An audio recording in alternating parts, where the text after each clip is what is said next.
Hello and welcome. Yesterday, the euro was trading in a tight sideways range.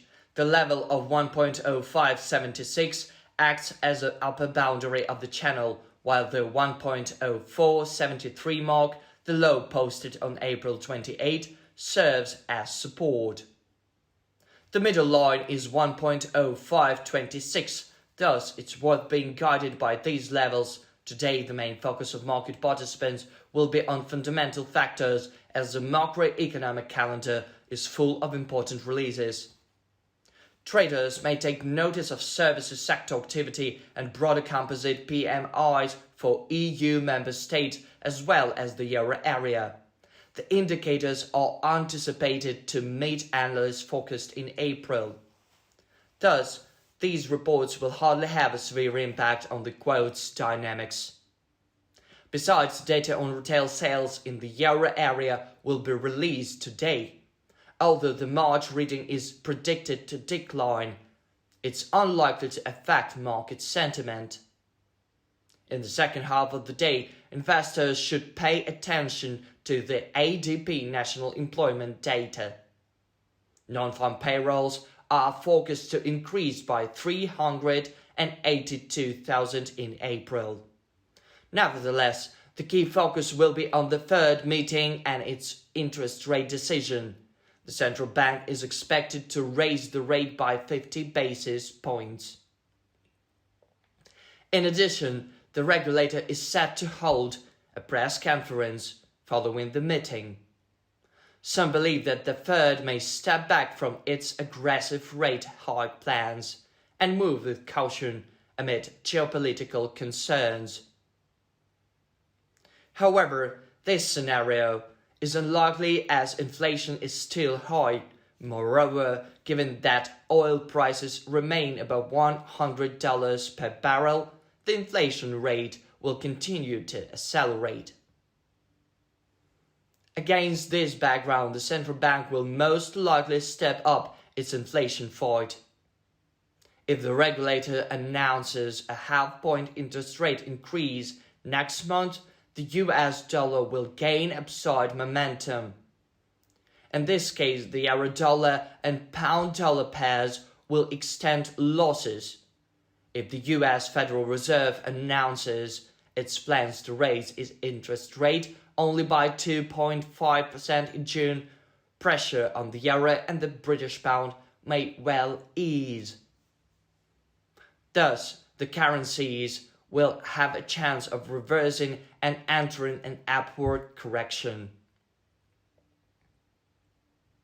From a technical point of view, a false breakout at 1.0526 coupled with downbeat data on services sector activity in Europe will create a sell signal. In this case, the euro-dollar pair will slide to 1.0473, the area of 1-year lows. At these level, long positions can be considered only amid a false breakout. In the event of bull subdued trading, I recommend waiting for the price to reach 1.0426 and 1.0394. In this area, it's also worth entering the market only in a case of a false breakout, as counter-trend trading is too risky, especially amid such major events as the Fed meeting.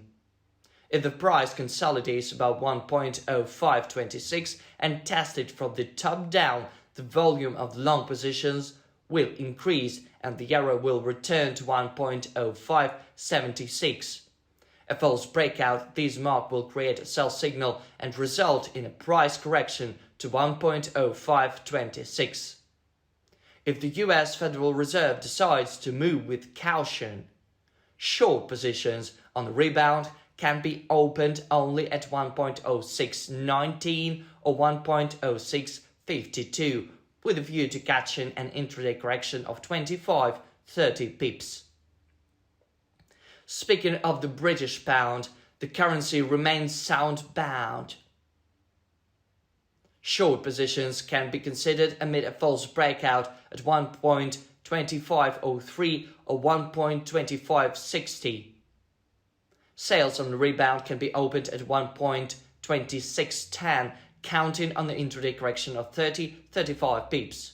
The level of 1.2440 can be seen as a target. If the price fixes below this mark and tests it from the bottom up, a sell signal will come.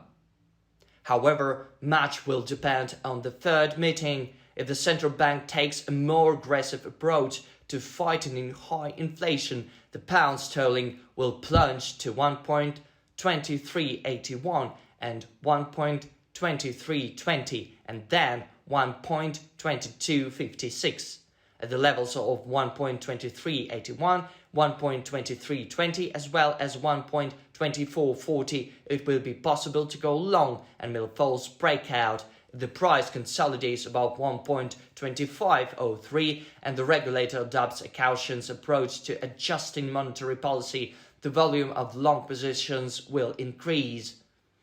In this case, the British pound will have a chance of rising above 1.2560 and then approaching 1.2610 and 1.2684. Good luck.